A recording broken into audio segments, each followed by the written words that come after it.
Siju Niyizi, financial and investment analyst. You're welcome to the program. Thank you so much for having me. All right, and in our Kano studio, we have Ismaila Muhammad Zakari. Zakari is the past president, Institute of Chartered Accountants of Nigeria, and member of Tax Advisory Committee. It's a pleasure to have you this morning, Zakari. Good morning, Nigeria. I'm delighted to be here. Thank you very much. Indeed. Now, via Zoom, we have Zainab Ahmed, the Minister of Finance, Budget and National Planning. Madam, we are glad to have you join us this morning on the show. Good morning. Thank you for having me. Good morning, Nigerians, and Happy New Year. All right. Thank you very much, Honorable Minister. Incidentally, the year is almost 3 weeks old now, Kieran. Yeah. The year is already running. Let's begin the conversation with you, Honorable Minister. The first part of the conversation we had, of course, on Monday, and a number of points were raised, but there was critical focus on two areas. But well, first of all, just again, have you restate and perhaps elaborate on the underpinning principles for the Finance Act 2020. Exactly what does the government intend to achieve with the Finance Act 2020? Well, thank you very much for the opportunity to be here today to speak to Nigerians about the Finance Act of 2020. Well, we made a commitment, the President made a commitment to the nation that every national budget will be supported with the Finance Act to enhance its implementation. So for us, this time, this Finance Act is underpinned by three principles. One is to enable us adopt the counter-fiscal policy measures that we need to implement to respond adequately to the COVID-19, to enable us provide fiscal relief to Nigerians and, of course, to taxpayers. Secondly, is to also reform fiscal policy incentives with special emphasis on prioritizing job creation, accelerating economic recovery and growth, and also fostering closer collaboration between the monetary, fiscal, and trade authorities. So this was the basic principles that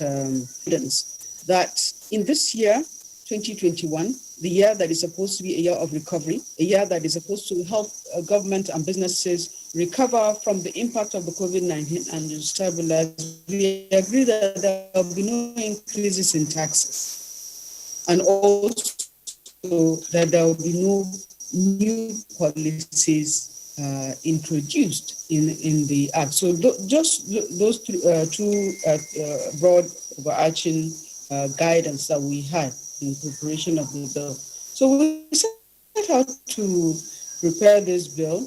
We made sure that we have in the bill provided counter-cyclical measures that will help us to continue to respond adequately to the COVID-19 framework. This legal framework that has been put together is meant to support the budget of 2021, the budget of resilience, to help the nation recover from... Sort that one out, yeah. Honorable Minister Zainab Ahmed, it looks like there's some issue with your Zoom connection to us. Engineers will, of course, speak to you on that so that you can perhaps touch on one or two things. Usually when we have you by Zoom, the signals are clear, but this morning I don't know what's happening. So that once that is cleared up, we'll return to you so you can further elaborate on the underpinning principles and on other issues. Do we have clear signals back to the Honourable Minister? All right, so let's come back to our studios here. Nei Akinsejo, our regular financial and investment analyst. Nei, of course, you were listening to the Honorable Minister articulate the rationale for the Finance Act 2020. What are your thoughts on the rationale for this act? Well, those are very strong rationale, in fact and in reality. And I think, one, we should continue to commend the government for the commitment, to institutionalizing the processes of the Finance Act, as it were. Now, this is the second edition. When it was introduced for the 2019 edition, it was a novelty, in our jurisdiction. It's not new, it's supposed to be a conventional thing, but it's as if the realization of the effectiveness of such acts must have dawned, on the present and current government. Because actually, without a Finance Act, there's no appropriate coordination of fiscal instruments, to either drive growth or development. So to my mind, my basic conclusion is that the Finance Act is a fiscal tool, to drive and facilitate growth and development, in the economy. Because again. All right. Let's go over to Ismaila Mohammed Zakari. You've heard the minister, in fact, the portion of her statement that we were able to get on the underpinning reason for the fiscal adjustments, which is geared towards ensuring that the 2021 budget is adequately implemented. And from Nii here, he said that he commends the government for its commitment on this. Let's get our own view about what has now become an annual review of our fiscal policy.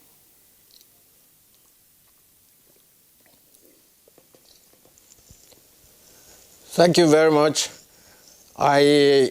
Just like Nii said, I think that the government should be commended, and I commend the government and all those who participated in putting this document of the Finance Act 2020 together, because it is very wide. It involves about 15 different tax legislations and other legislations that affect taxation.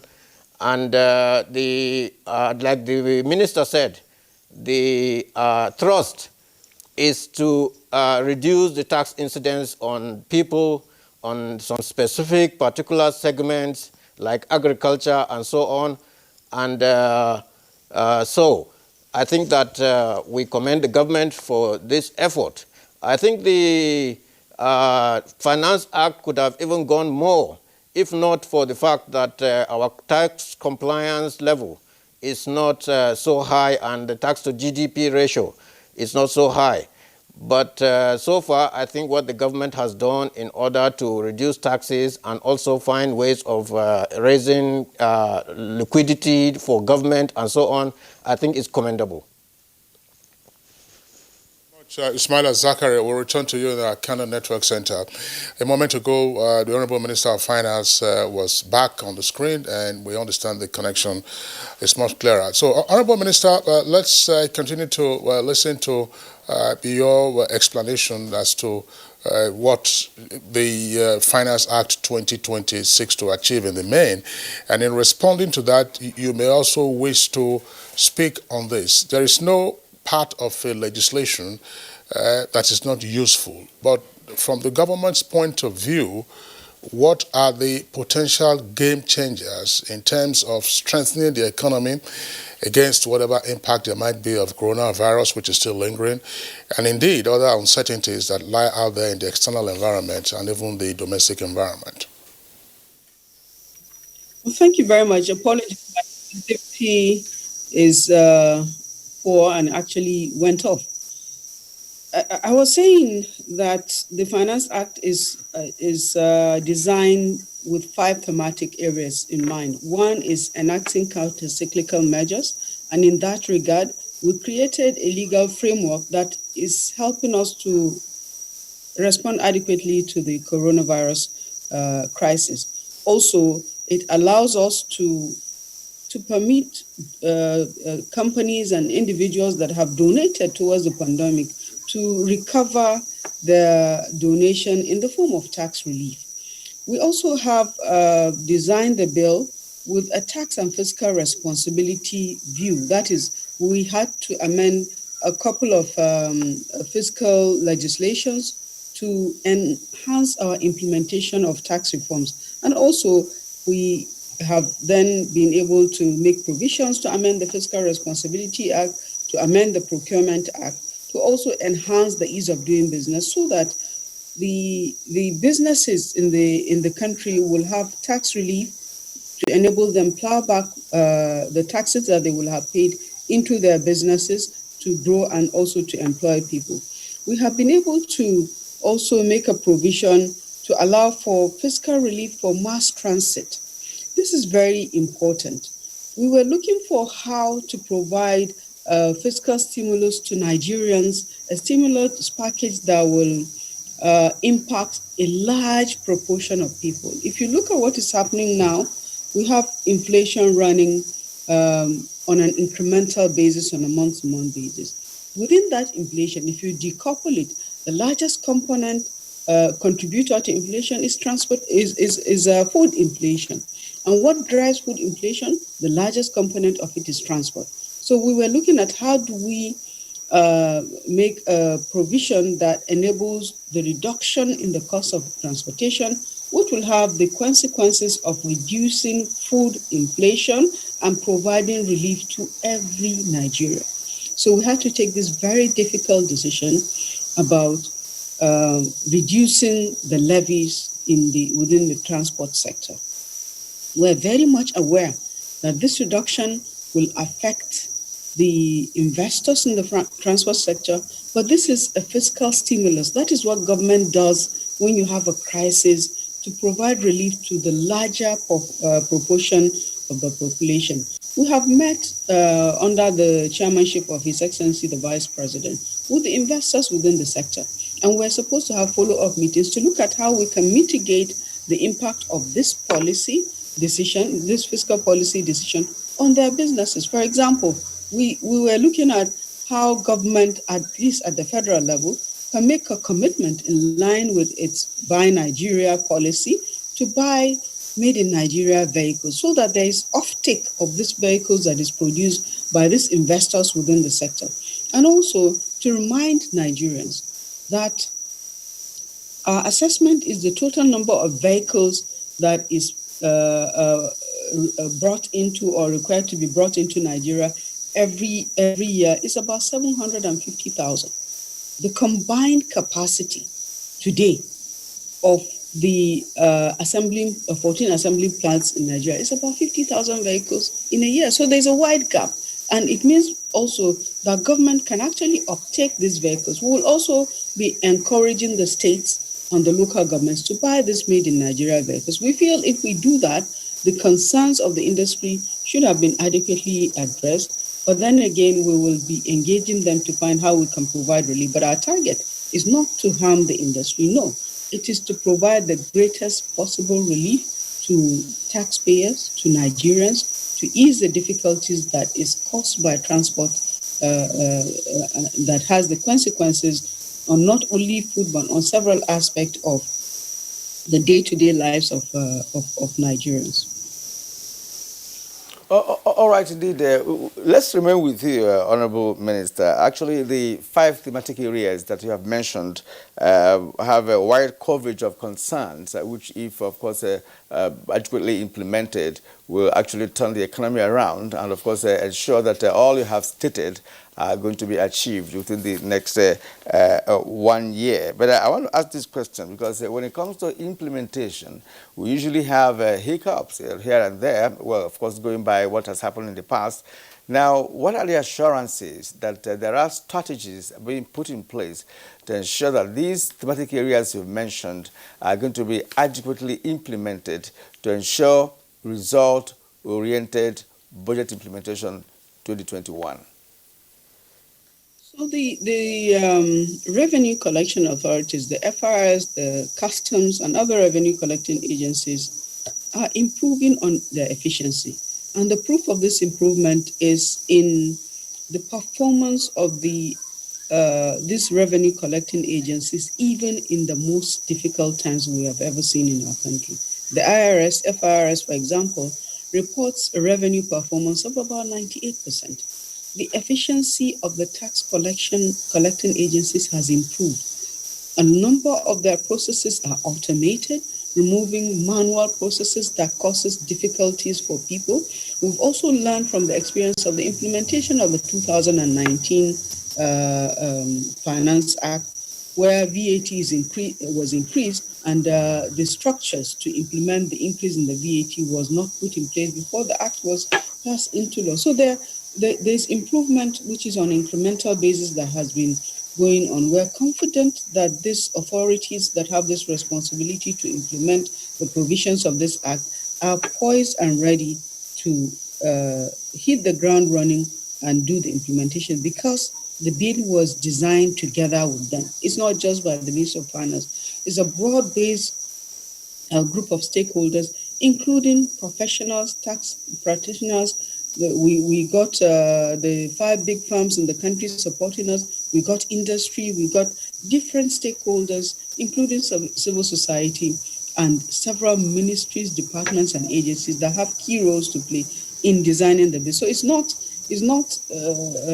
a bill that is designed by a few people in the Ministry of Finance. It went through a large number of broad-based consultations. We had large meetings and got inputs and had to make adjustments back and forth before we submitted to the National Assembly. And then at the National Assembly, they also had their public hearing. Of course, when you submit a bill from the executive, when it comes out there, it comes out with some changes. Not exactly what goes in comes out, but we're happy with the outcome all the same. Well, just to seek further explanation, what are the significant changes by way of amendment that the Finance Act 2020 has made to, 1, the Fiscal Responsibility Act, and 2, the Public Procurement Act?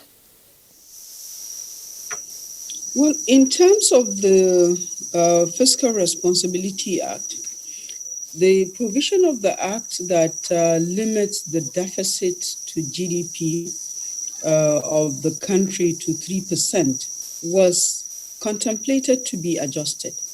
But we now agreed that since the act has a provision that says that in terms of emergency, that the government can exceed that deficit limit and revert back when things are back to normal. So we didn't have to make those adjustments. But we now have introduced adjustments that limits the expenditure of the government-owned enterprises to a minimum of 50%, which means they can utilize the revenues that they generate to a minimum of 50%. And therefore, it means we're expecting revenues of to be remitted to the Federation of the other 50%. What we found over time is agencies post expenditure as much as 95% of their revenue.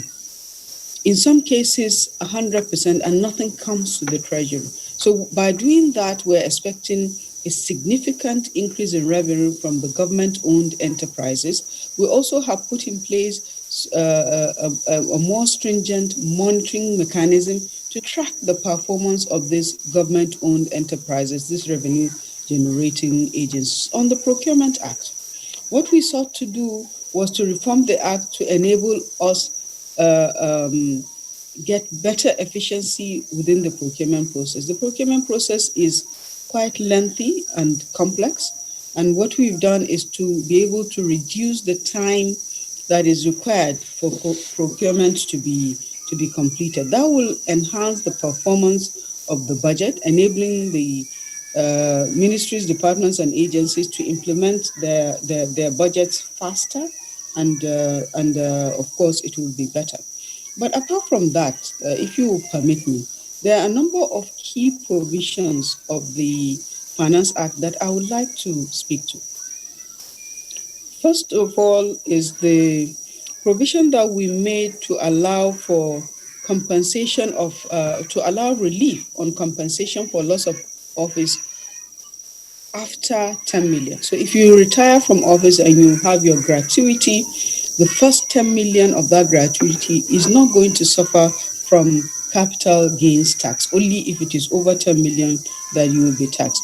Also, donations that have been made, whether it is in cash or kind, to government, whether at federal or state levels, for the pandemic, for the coronavirus pandemic, or for any natural disaster, from now on shall be tax deductible, subject to a maximum of 10% of the excess profit of the taxpayer.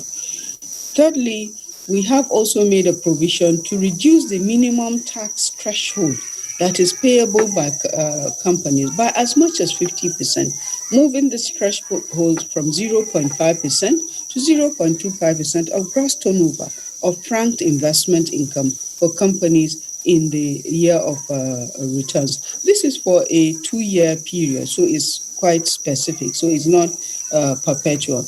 We also have made a very significant exemption for taxpayers that earn the minimum wage. So if your wage is 30,000 naira, in the past you pay personal income tax. Now you have relief. You are not going to be suffering any personal income tax. We also had made further exemptions to micro, small, medium enterprises from payment of the tertiary education tax. Recall that in the 2019 Finance Act, we made provisions for the smallest businesses of tax relief of zero taxes, so that if your turnover is 25 million and below, you're not paying any taxes. But you still were to pay your education tax, which is 2%. So that education tax is also pulled away. This is to enhance the growth and the performance of the small businesses, which are the larger proportion of enterprises in Nigeria and the largest employers of labor. Third, the next item is, for me, is to mention that we also have placed on tax exempt commercial airline tickets in Nigeria are exempted from VAT. Right now, even before this bill, when you're buying an international ticket, you are not charged VAT. So now when you buy a local ticket, you will also not be charged VAT. This is helping taxpayers, but it's also reducing the cost of tickets, enhancing the turnover of the airlines, and helping to grow their business to stabilize more. There are some provisions also under the Finance Act that we made in terms of primary agricultural products that we sought to refine in this to make it more specific to primary agricultural products that will be entitled to tax holidays. That's pioneer tax holiday for an initial period of 4 years, with a possibility of a 2-year renewal, subject to the assessment of the performance that the government will conduct. There are a lot of provisions within the Finance Act. One of them that appears to be contentious is the import duty reduction on tractors from 35% to 5%, on mass transit vehicles for transport of 10 persons from 35% to 10%, and then also on cars from 35% to 5%. So this is done, like I said earlier on, to provide relief in terms of transport to Nigerians, to taxpayers, to reduce the cost of transportation that has a large impact in terms of input into inflation. This will have the impact of reducing the cost of food. It will have the impact of reducing the cost of food, which is very critical to ensure food security for Nigerians. All right, Honourable Minister, thank you very much indeed for that comprehensive analysis of the Finance Act 2020 that you have just done. And I would like one of our guests, actually, to discuss some of the issues that you have raised. You talked about reduction in transportation. You talked about tax exemption, tax reduction. Now you talked about agriculture. All these are different facets of the act, which of course we are believing is going to add up, as we move on implementing the 2021 budget of the federal government. Lee, what are the areas which the minister raised that you would like to really touch on that we believe will have a positive impact on the nation? On a general outlook, really, it's I must say it's quite impressive in terms of projected impact, on the public economic space. One, when you exempt low-income earners, from taxation, what it does is to increase, available discretionary spending capacity, for that class of people. And in doing that, because it's not just about 30,000 naira, it's anything below 30,000 naira. So what that affects is increase and enhance demand capacity.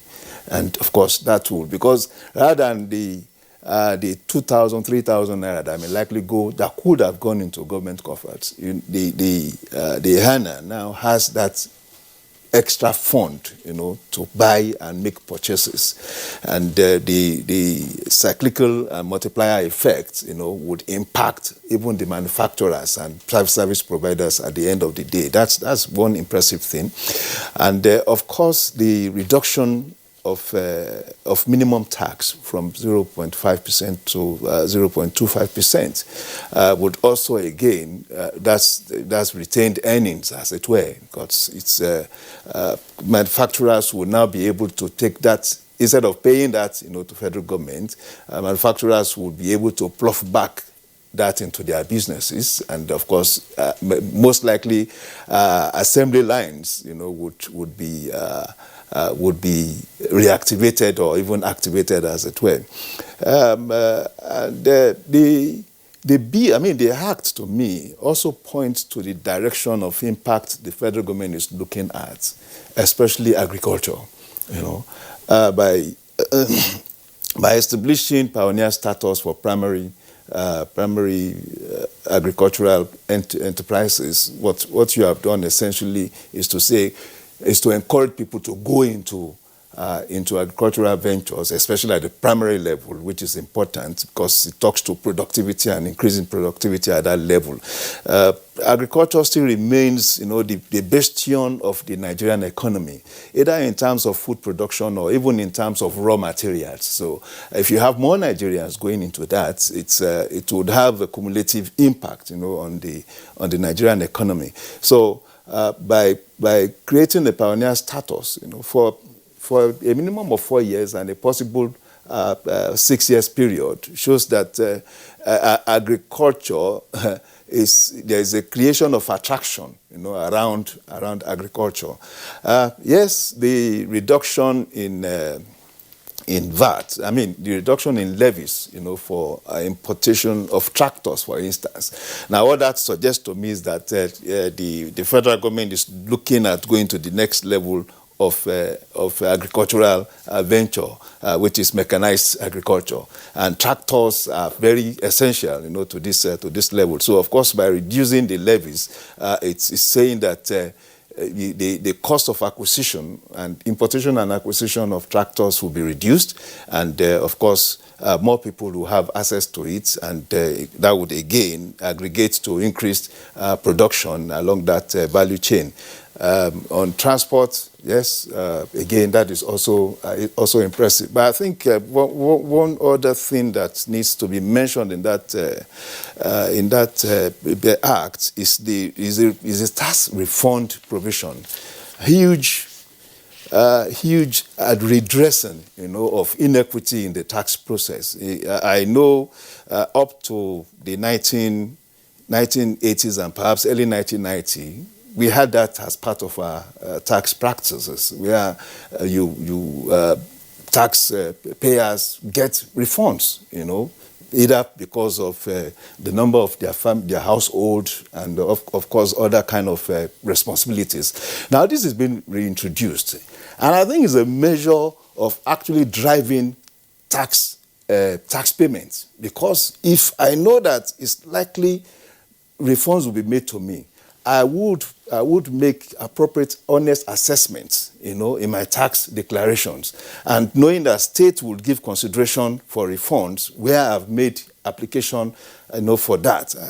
I think that is likely going to drive, our tax collection capabilities. And then again, I see a rebalancing of relationship, fiscal relationship between the federal government and the state government, the subnationals, especially in the new electronic money transfer provision of the bill, of the act. Now, there's supposed to be a 50 naira on a minimum 10,000 naira electronic money transfer. It used to be electronic banking transfer. I think that also tells to the fact that there's a reduction in that threshold, because it's not just about bank deposits now. It's just about electronic point of sales, ATMs, and all that. And the interesting thing is that the federal government will just collect 15% of this. It's the state government that will collect 85% of it. It's a rebalancing. It's also empowering, empowering the Nigerian subnationals, as it were. All right. New York Kinsijo, well, thank you very much for your analysis. Let's one more time return to our Kano Network Center. Ismaila Zakari, past president of ICANN.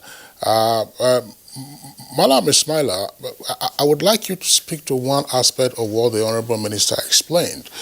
That is to say that for purposes of dealing with the higher cost of transportation, government has looked at public transportation and the fleet, and so there's now a reduction in public transportation vehicles.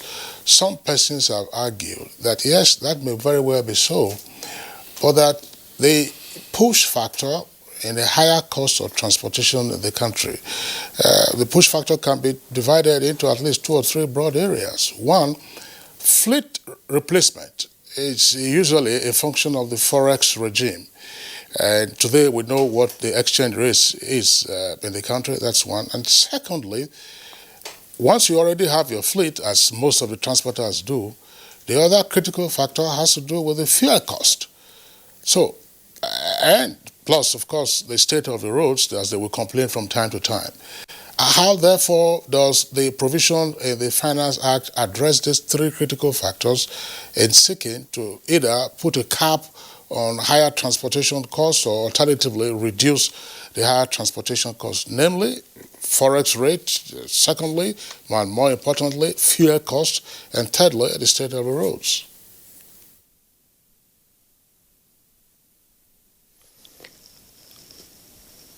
Thank you very much.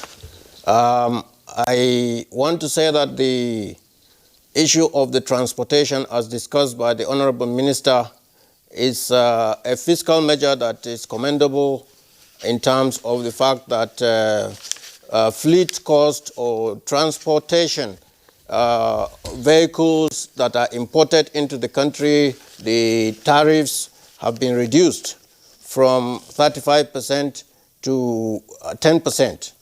And with that, what happens is that if you are buying the vehicles and importing vehicles, you will pay less by bringing them in.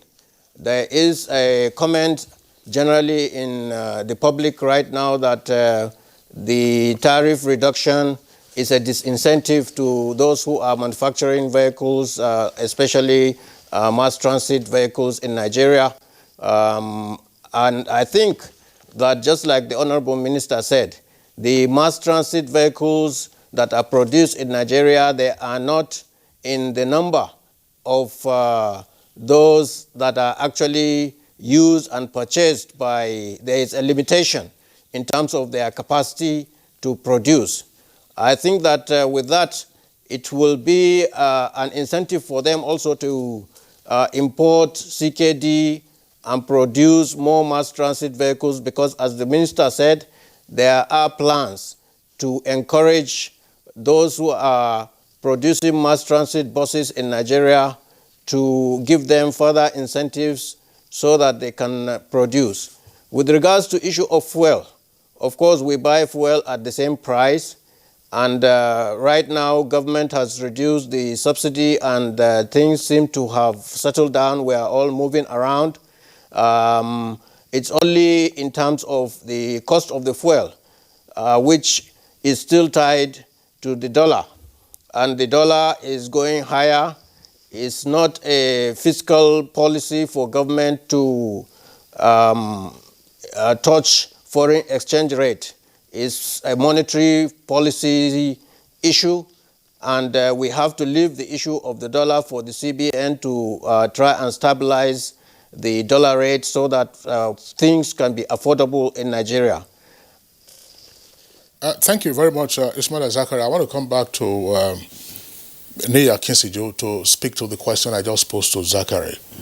Yeah, well, you talked about three inputs, into the cost aggregation of transportation, as it were. Forex, PMS, of course, fuel generally, and tariff, levies, And the state of the roads. And state of the roads, yes. If we take all together, of course, we know our situation. That is our status report, more or less.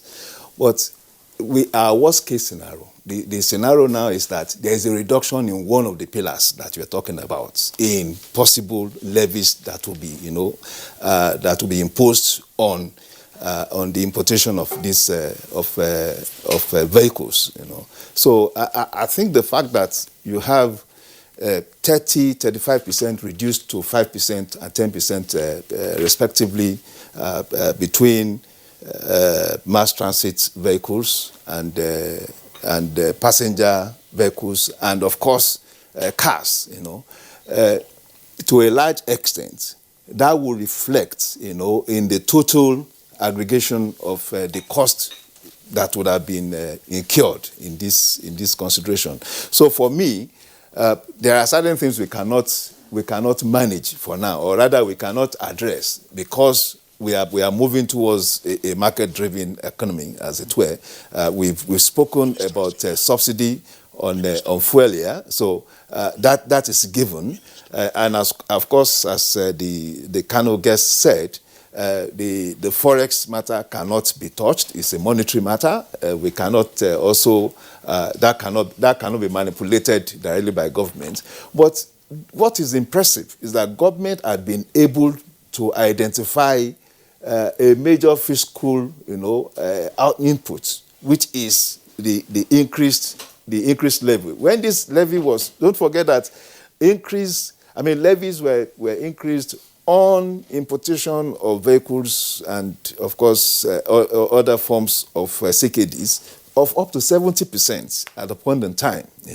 It was reduced to that 5%. Now it is reduced to 5% and 10% respectively, depending on what manner of vehicles we are talking about. But these are fully built units.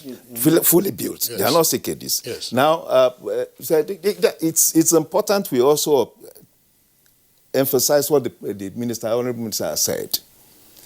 The plan to offtake whatever is being produced by local assembly plants in Nigeria. And it's been calculated, and that had been my position really.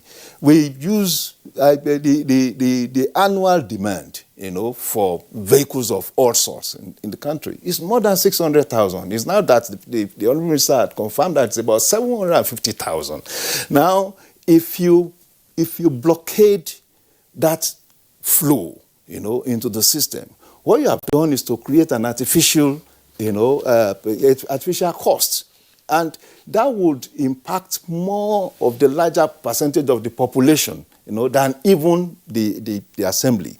Now that the Economic Sustainable Plan had said that there is an arrangement to offtake, not just for the assembly plants alone, for Nigerian-made goods, for federal government to offtake from them.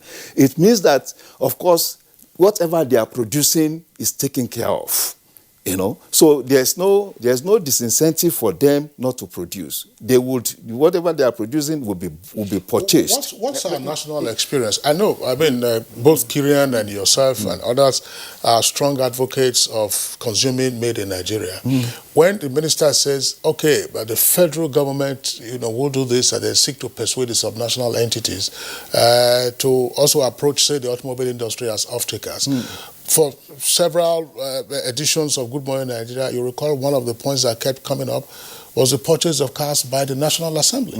The National Assembly is part of the federal government. Of course. But the cars that they purchased, these were luxury cars, as it were, that they were supposed to be using for oversight. It didn't come from the local manufacturers. Exactly, and that's a very important issue to raise here in this conversation with respect to the automobile industry. Because for you to grow locally, you have to ensure that the car manufacturers in Nigeria are giving a kind of safe landing to ensure that their products are being purchased by government. In fact, the minister mentioned something like that, when she said that the local manufacturers would be encouraged, and again encourage perhaps council areas, local government areas, and government officials to purchase made in Nigeria vehicles. But again, we had the PAN chairman the other day who actually frowned at that policy, saying that it will not augur well for local producers. And if we are talking about growing Nigeria, buying Nigeria, then it means that something has to be done about this. Let's get back to Kano to hear from our guest Zachary in this particular aspect of the conversation.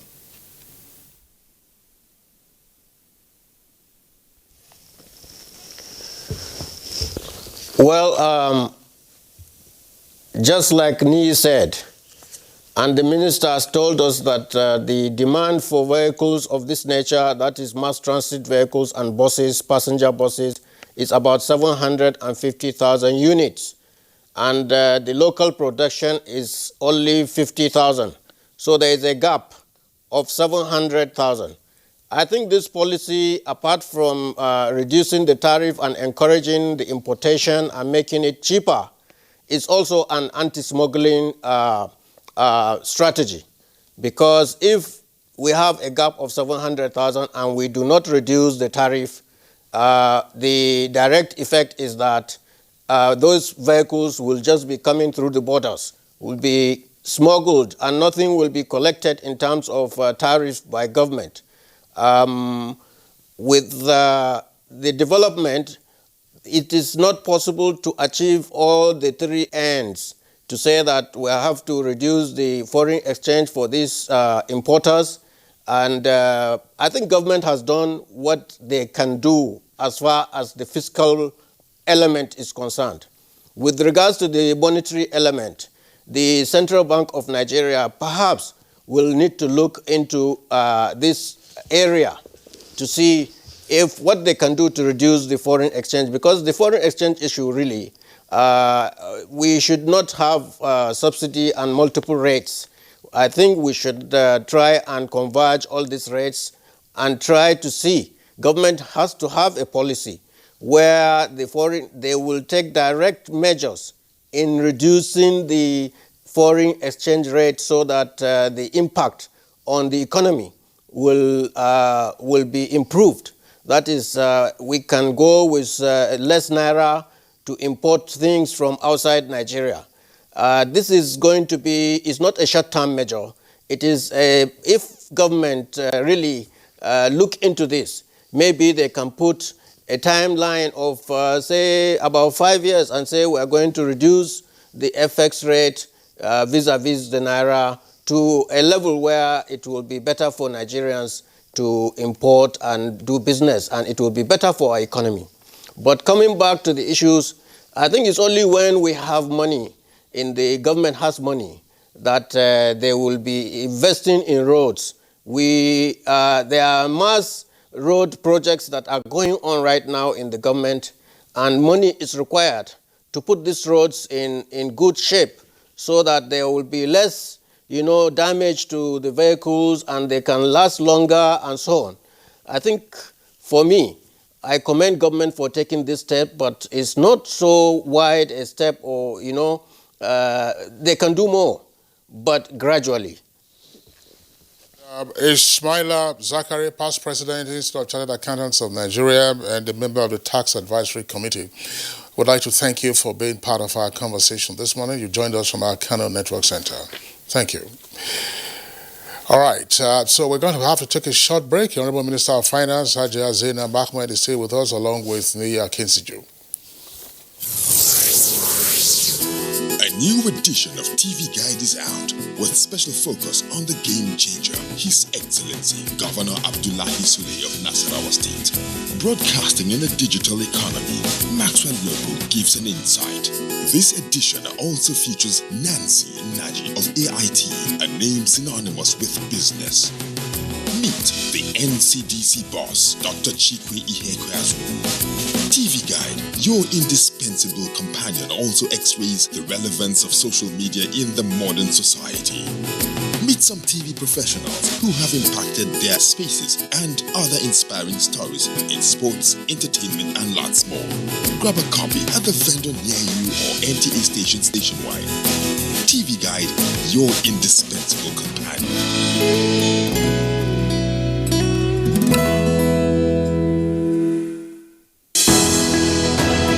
Dialogue, empathy, love, and unity. These are vital components of nation building. For all to be well, we appeal that we should refrain from volatile, provocative, inciting messages and language. Let's build and not destroy.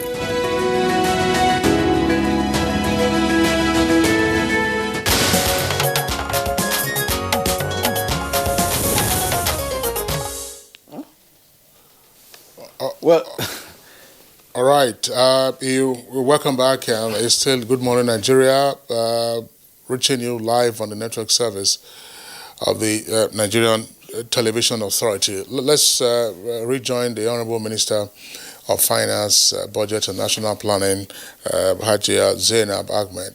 Honorable Minister, of course, you've listened to the couple of issues that we have raised with the other two guests and their responses, dealing with some of the matters arising from government's desire to ensure that there is a knockdown on the cost of public transportation, but that the other critical factors would appear not to have been accounted for in this regard. That's one. On Monday, when we had the first part of the conversation, one of our guests, who was chairman of PAN, did say a number of things, including the fact that there seemed to have been no sufficient consultation with industry players, that's to say local industry players, that, for instance, there are 14 assembly plants that now can couple together tractors. So what will be the implication of the reduction in tariff on imported tractors on those entities? And the other claim he also made was that look, the industry players, that's to say local automobile manufacturers, were just in the process of putting together their own thoughts and forwarding same to the Executive Council when they had that, when the Executive Council has already approved a draft bill. In other words, they seem to have been left out of the loop. What are your reactions to this? You were not part of the conversation on Monday, but I thought I should paraphrase the points that were highlighted on that occasion. Well, it is true that we could have done much wider consultation, but as I said earlier on, we did consult. We had a committee that put this together, which is a broad-based committee. And then also, in preparing the budget and the finance bills, these things are time-bound. We have target dates that we must meet. So we cannot wait for a group that is preparing to come and bring input. If they bring the input while the process is going on, it will be taken along. But it doesn't mean that because you passed a bill, you cannot continue with consultation, or government cannot sit down with the stakeholders and see how we can provide relief to the industry.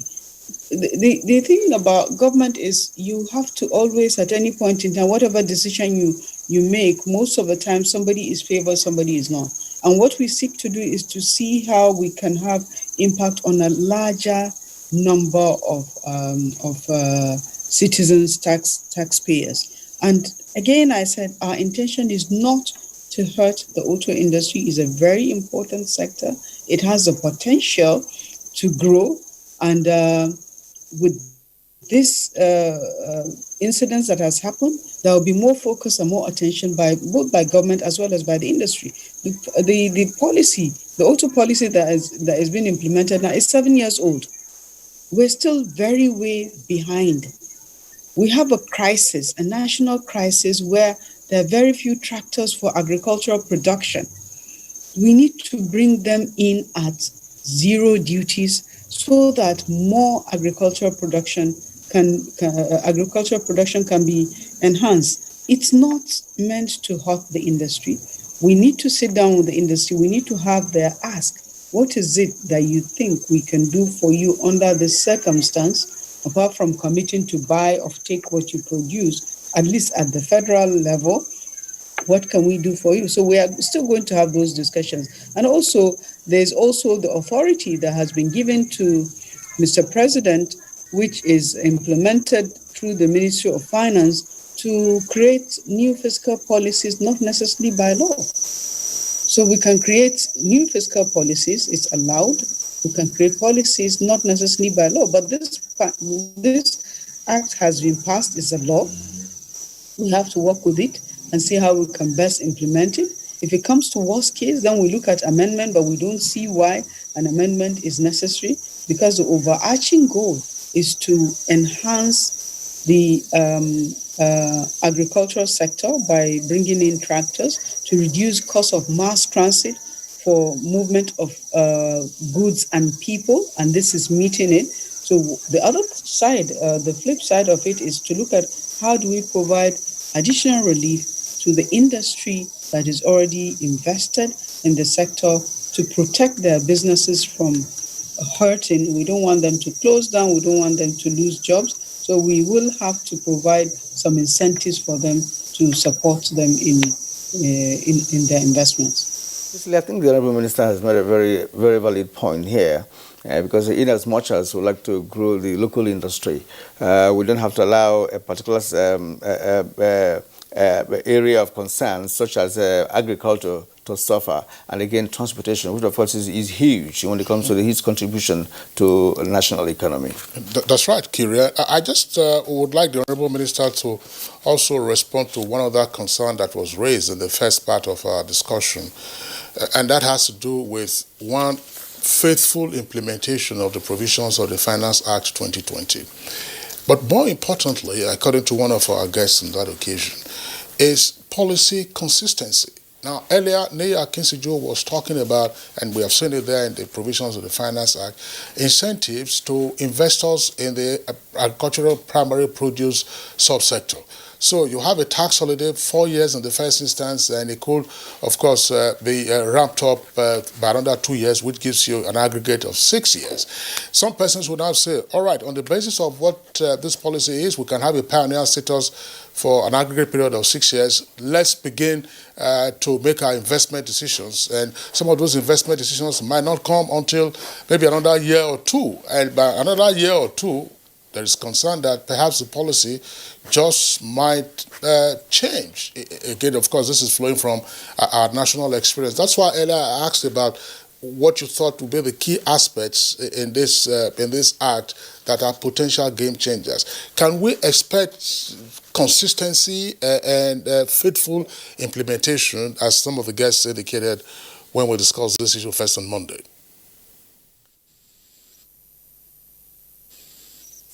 Thank you very much. There will be policy consistency, and also there will be faithful implementation of the Finance Acts 2019 and the Finance Act 2020. The agricultural sector requires to be supported in every possible way, because this is what is needed to ensure that this country is resilient in its growth. Food security is very important. We saw what happened during COVID. If we were not able to feed ourselves in Nigeria, imagine what will happen. If we were not largely eating what we grow, imagine what will have happened. So there's a need to continue to provide reasonable incentives to support the agricultural sector. There has been pioneer status certificates in various sectors in the economy, and they are being implemented. Even when there is a policy change, it doesn't say the beneficiaries will lose their pioneer status benefit overnight. No, it just means the period, the grants that have been made is allowed to expire for each person that is already entitled, and then for a new one, it is the new regime that takes that takes place. So we don't switch off policies overnight, except where you have a national crisis like the COVID-19 crisis that we had, and we are not changing the auto policy. What we are doing is adjusting the import tariffs and the import duties and the levies that have been in place for a long time, which have not served us well, by the way, because it didn't stop smuggling any at all of vehicles into this country. Instead, it restricted revenues that we would have earned by diverting the traffic of imports to our neighboring countries. And also, you see how many limited tractors that we have in this country. We are, I think the agricultural minister says we are under tractorized in this country. We just need so much. We don't have up to 1% of the tractor numbers that we need for agricultural production in Nigeria. So this is going to make a significant change in that regard. There will be policy consistency. There will also be faithful implementation of the Finance Act 2020. All right, Minister, that's well said with respect to that of tractors. And what this has brought in is the aspect of farmers now who are supposed to make use of the tractors in question. Is there any provision in the Finance Act that will enable especially low-income farmers in Nigeria to have access to these tractors? Because if you are talking about mechanization of agriculture, and of course, those who produce the main bulk of the food we eat in this country don't have access to tractor that will begin to enable them to mechanize. The efforts would have been in vain. So what are the concerns about these farmers who are there but may not have the capacity to have access to tractors? What we provide in a law is to be an enabler.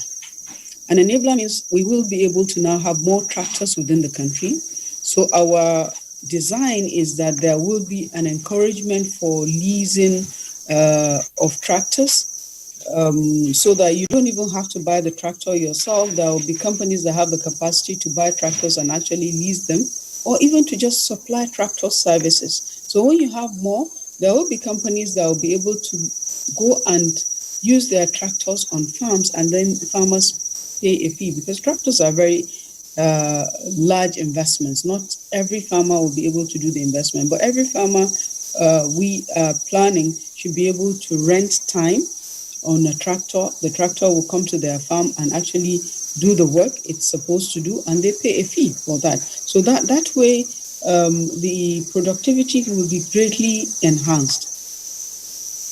And if I may add, sorry, Honorable Minister, with respect to the tractor issue, because I recall in the past there was this plan to have tractor plants in Nigeria that's working together with well-known multinationals in tractor production for us to have a kind of understanding with such multinationals to come into Nigeria and either produce the tractors or assemble the tractors, because it will make it a lot easier and cheaper for Nigerian farmers if that happens. But for us to rely more on the importation and with all the incentives you've put in, which is important, right, will it not be proper, to ensure that we have a much more impact arrangement, to ensure that these tractors are either manufactured in Nigeria or assembled in Nigeria?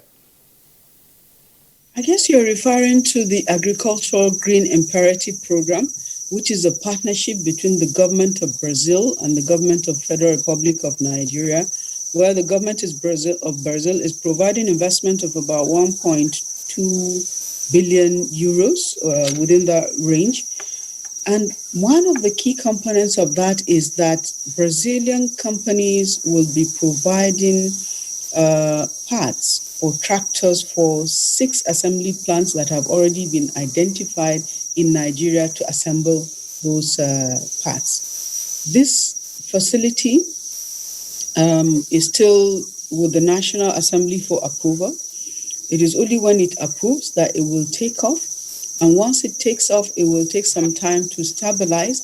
And what they are going to do is to bring in batches as the components for this local assembly plants. And still, it will be a loan that the federal government is taking to on lend to this tractor assembly plants and to other parts of the agricultural value chain, because the green imperative is including tractor assembly, processing, also some collection and processing centers in every local government in the federation. So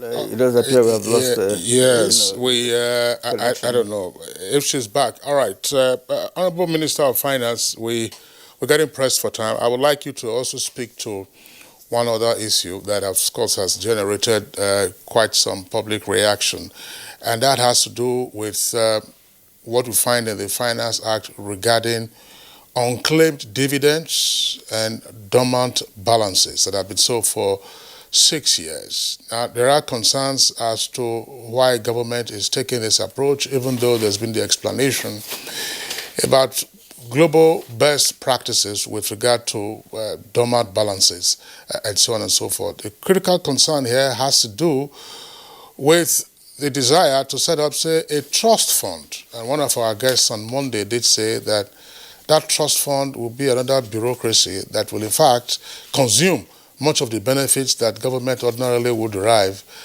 from accessing such unclaimed dividends and dormant bank balances. Why is the government getting into this and utilizing this approach?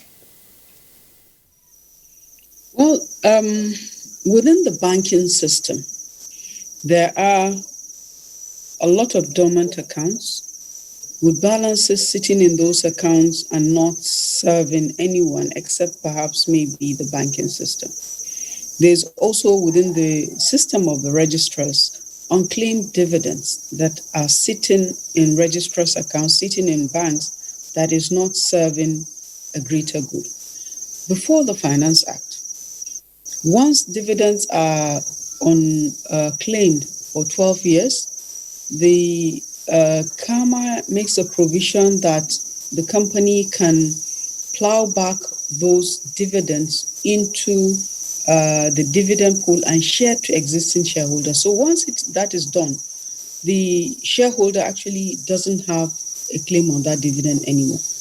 By creating the trust fund, we're pulling the dividends and the dormant account balances into a trust fund that will be managed by a special body that will have government as well as private sector fund managers.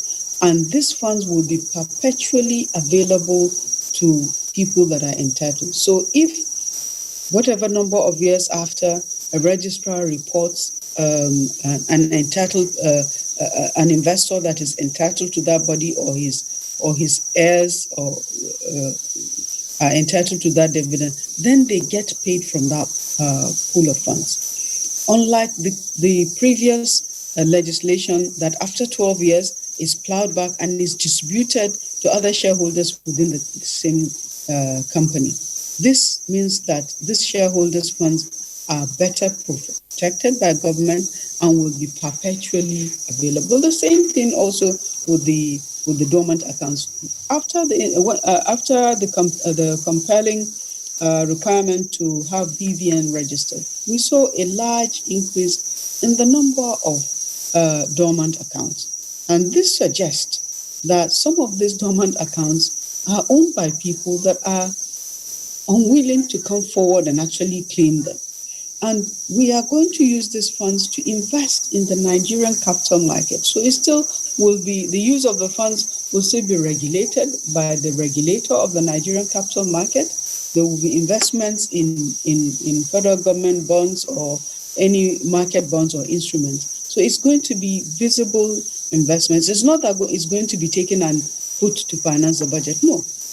It will be funds that will be used to invest in bonds. So the bonds could be fiscal infrastructure bond, but just like every other government instrument, government will be responsible for paying back any investor that makes a claim on either the dividends or the dormant account bank balances. That really does it. Kingsley, I hope she really answered that question properly. Oh, sure. Because the explanation was detailed enough. Yes. Exactly. From all indications, Honorable Minister, I would like to appreciate you for your time this morning and, of course, all the analysis that you have made, bringing to bear the issue of proper planning by the federal government with respect to the 2021 Financial Act. Thank you indeed for your time, and we hope to have you again when we have a topic of this nature. Thank you, and bye-bye. And from here in the studio, we have Nii Akinsijo, of course, who's a financial and investment analyst, who always here with us when we raise issues concerning financial analysis on this platform. Thank you, Nii, for being here this morning, as always. It's a pleasure, as always. Thanks so much. All right, now. Yeah, all right, Kyrian. We have foreign news, right? Yeah, that's right. Of course, the world is waiting the inauguration of Joe Biden as the 46th president of the United States. And that, of course, brings to a close the presidency of Donald Trump, which began 4 years ago. My fellow Americans, 4 years ago, we launched a great national effort to rebuild our country, to renew its spirit, and to restore the allegiance of this government to its citizens. Outgoing United States President Donald Trump has made his farewell address before leaving office, saying, "We did what we came to do and so much more." In a video posted on YouTube, he said he took on the tough battles, the hardest fights, because that's what you elected me to do. Donald Trump has still not fully accepted the result of last November's election, which he lost to Democrat Joe Biden. On the eve of his inauguration, Joe Biden led a national tribute to the 400,000 Americans who have died of COVID-19. At sundown on Tuesday, 400 lights were illuminated in front of the Lincoln Memorial in Washington, D.C. to honor those who have lost their lives to the disease. The inauguration of Joe Biden as the 46th President of the United States will mark the commencement of the 4-year term of Joe Biden as President and Kamala Harris as Vice President. The inaugural ceremony will take